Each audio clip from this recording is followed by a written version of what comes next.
আসসালামু আলাইকুম রহমতুল্লাহি ওবরাকাতু। মাত্র 1.5 থেকে 2 মিনিটে গুরুত্বপূর্ণ একটা বিষয় নিয়ে আমরা আলোচনা করবো ইনশাআল্লাহ। আমরা অনেক মানুষ আছি মৈয়তর জানাজাত যাই গিয়া মরাবাড়ি গিয়া বিভিন্ন জিনিস খাওয়া দাওয়া করি। এখানোর মাঝে অনেক মহিলাও হলো আসেন, বিধবা মহিলারে দেখাত যাইন, আমরা সিলেটি ভাষায় এখন লাড়ি বেটি দেখাত যাইন, অথবা মৈয়তর হরুতা মরুতারে দেখাত যাইন। দেখাত গিয়া ইনো আমরা বিভিন্ন জিনিস খাওয়া দাওয়া করি। চা খাই, পান খাই, অনেকে সিগারেটও খাই, এরপরে আপনার ঠান্ডা খাই, ভাতও খাই। আসলে মরাবাড়ি গিয়া খাওয়া দাওয়া করাটা হইল সুন্নত পরিপন্থী। এটা অত্যন্ত নেককারজনক এবং নিগৃহীত কাজ।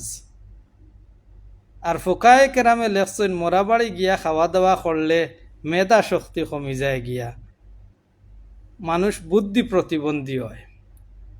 এর লাগি আমরা মরাবাড়ি গিয়াও হইল করিও আমরা খাওয়াত বই যেতাম না।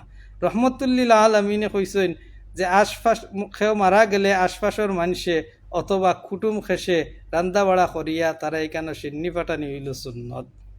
হজরত মুতার যুদ্ধ হজরত জাফর বিন আবি তালিব রাদিয়াল্লাহু তাআলা আনহু যখন শহীদ হইলা, তখন রহমতুল্লিল আলমিনে হইলা যাও তুমি তাই রান্দা বাড়া করিয়া জাফর বিন আবু তালিবর বাসাত ফাটাও, কারণ তারার বাড়িতে হইলা সব মানুষ এখন শুকা হতো, তারা খুব কষ্টর মাঝে দুঃখর মাঝে আসেন। এর লাগি রান্দা বাড়া করিয়া খানি তারা বাড়ি ফাটাও। এর লাগি এর থেকেও বোঝা গেল কোনো মানুষ মারা গেলে আশপাশের মানুষে অথবা কুটুম খেসে এখানে সিন্নি অর্থাৎ রান্দিয়া ফাটানি হইল কি সুন্নত।